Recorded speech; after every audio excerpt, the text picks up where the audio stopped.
Hey there, welcome back to Economics with me, Professor Dan. What we're going to be talking about today is looking at doing some analysis in terms of efficiency.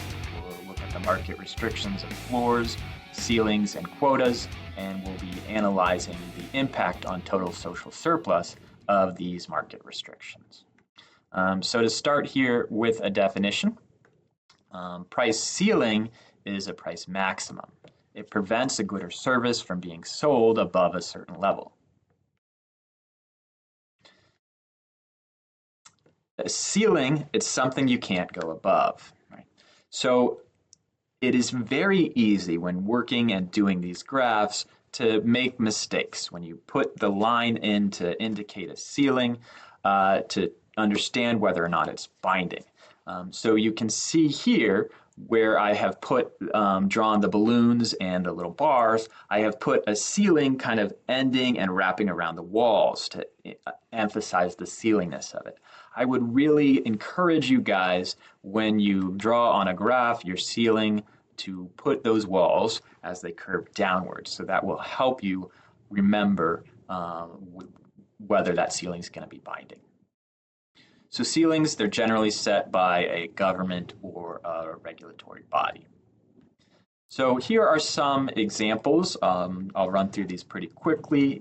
You can look at the slides if you want to dive deeper. One ceiling is rent control. The goal is to keep housing affordable. Prescription drugs sometimes have prices that they can't go above. In some cities and municipalities, there's ceilings on utilities or gasoline. Some of these are international, like Venezuela has limits on that. Some cities have ride-sharing fare limits in terms of either surge pricing or the price itself. And there are caps often on interest rates on loans and credit cards. The interest rate, if you remember, is the price of borrowing money, and so this is an example of a price ceiling. And finally, there's often a limit on prices going up, price gouging during disasters. That's another example of a ceiling. So let's now analyze this. Here is our market before any ceiling is happening. Let's go ahead and put a ceiling in here. And look at this. The ceiling actually is not binding because the market wants a price of P2. The ceiling is above it. That's fine. We're not going to hit our head on that ceiling. There's enough room for us to do what we want below. That is a not binding ceiling. It's not going to have any effect. The market is going to look exactly as it did before. We're going to have the same surpluses. Now let's look at a different ceiling. Instead of being at P1, the ceiling is going to be at P3. As you can see, the market would love for the price to be at P2, but the ceiling is keeping it from getting there. This is an example of a binding ceiling. So the price can no longer be P2. Instead, the price is going to be at that ceiling. It's going to get as close as it can, which is P3. The quantity that is transacted, it's always going to be the lesser of the quantity supplied and the quantity demanded. At this price of P3, the quantity supplied is Q1, the quantity demanded is Q3. So even though the quantity demanded is Q3, you have to have both demand and supply to have an exchange, so the quantity transacted is Q1. In terms of the surplus, the consumers have the area below the demand curve and above the price, but only up to the quantity transacted. So the consumer surplus is going to be A, B, and C. Now, C used to be producer surplus, but has shifted to consumer surplus. Mathematically, it is this area. What you need to do here is find the area of the triangle A and add it to the area of B and C. For the producers, their surplus is only going to be D. They lost out on C, and so we can mathematically find that area. The total is the sum of all the parts. There's no government yet in terms of tax revenue or subsidies. And the deadweight loss, this is defined as where it's the difference between the best that we could possibly do and how we're doing in terms of total social surplus. So the best we could do is actually what we were doing before, A, B, C, D, E, and F. So as you can see, we have lost out on E and F. Those used to be surplus, and now E used to be consumer, F used to be producer, and now nobody gets them. They are deadweight loss. So our deadweight loss is E and F. Again, this is because we have linear supply and demand, a triangle, so we can easily find the area of this, 1/2 base, the change in quantity, times the distance here, P1 minus P3. So that is what happens in terms of a market with a binding price ceiling. Now let's look at a price floor. A price floor is a minimum. It is preventing a good or service from being sold below a certain level. Remember, a floor is something you can't go below. It's what you stand on. And again, I would encourage you to include, when you draw a floor on your supply and demand graphs, to include the beginning of the walls to remind you where the floor binds, in what direction. Again, this is usually something that's set by some government or a regulatory body. Now let's look at some examples of price floors. Minimum wage laws are price floors. Agriculture price supports exist, meaning that this kind of ensures that farmers receive a stable income. There's some municipalities that, instead of kind of being worried about consumers in that business, are worried about the drivers, and to prevent excessive price competition, they guarantee a certain price for taxi regulation. Some municipalities have price floors on gasoline. And the final one is there are some places where there is a minimum of alcohol or tobacco prices.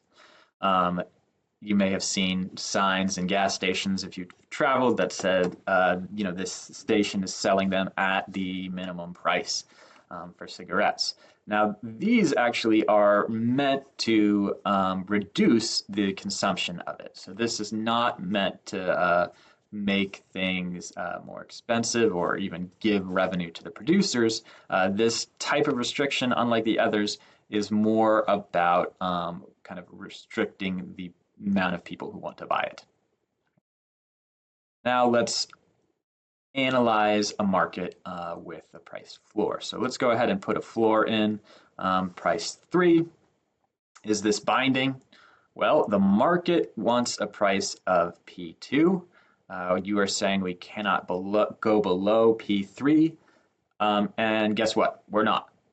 So this is not binding. The market can do what it wants to do, have a price of P2. So here we have the kind of same consumer and producer surplus as we would with a market that had no restrictions. The price is P2, everything else stays the same. There's no difference between this and a totally free market. So let's try another floor. Let's put the floor in at the level of P1. This is going to be binding. We'd like to go down to P2. We cannot. So at this price of P1, we have the quantity transacted. Again, it's going to be the minimum of these two. The quantity demanded at that high price is Q1. The quantity supplied that they would like to supply is a bit higher. It's higher than Q3 even. But you need both the suppliers and people willing to buy it in order to have transactions. So only Q1 are the transactions that happen. Let's look at these surpluses here. Consumer surplus, again, is the area below the demand curve and above the price. So that's the area A graphically. The producer surplus is the area above the supply curve and below price. So it is B, C, and D. Now the area B here used to be consumer surplus, but because of this price floor, which raised the price, it is now producer surplus. It went from consumer surplus to producer surplus. So our total surplus is, we add all those together, A, B, C, D. We note again that we lost, it went nowhere, it's just a dead weight loss, the areas of E and F. E, which used to be part of the producer surplus, and E, which used to be part of the consumer surplus, and F, which used to be part of the producer surplus. Finally, let's discuss a quota. A quota is a quantity maximum. It prevents a good or service from being sold or imported. We often see these in international trade after a certain amount has been either sold or imported. Again, this is usually something that's set up by the government or some regulatory body. Here are a couple of examples. There are import quotas on sugar. This is to make sure that sugar prices stay high. It serves domestic farmers. OPEC has oil production quotas. That's probably one of the most famous quotas. Peanut and tobacco production, that existed until about 2002, 2004. This was to try to keep prices high for farmers. The European Union limits dairy imports. In the 1700s, there were limits in Britain for textiles. There was some competition coming from India, and they did not want to have to deal with that. And then finally, the Portuguese spice trade in the 15 and 1600s, they were trying to keep profits high by keeping cloves and nutmeg scarce. So let's look at this market with a quota. We'll analyze it. Here's a quota saying you can't trade more than Q3.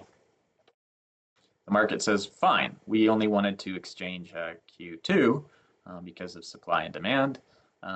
Guess what? This is a quota that is not binding. So when we have that non-binding quota, the price is still P2. The quantity is just what the market wanted at Q2. And all of these surpluses are the same. All right, let's do a different quota. This quota set at Q1. The market would love to exchange Q2. However, this can't happen. The laws say no. This is a binding quota. So the price, when we have this restriction, consumers end up bidding up the price. Now, what you might expect, if the price is high, why don't the suppliers bid it down? Well, they're not really allowed to, because they aren't allowed to have more that they are producing to sell. This is the amount produced. And so that's why the bidding war ends up going the supplier's way, instead of driving towards the equilibrium price of P2. So the quantity transacted, they go all the way up to that limit of the quota of Q1. And with that price of P1, consumer surplus is the difference between demand and the price paid, or this area A. Producer surplus is B, C, and D. Again, B used to be consumer surplus and now is producer surplus. And so the total, again, is A, B, C, and D, and our deadweight loss is E and F. All right, so that was the kind of analysis of floors, ceilings, and quotas. What we'll be looking at next is thinking about taxes and subsidies. How taxes and subsidies, how they change prices, how they change quantities, and how they impact the distribution and the size of surpluses.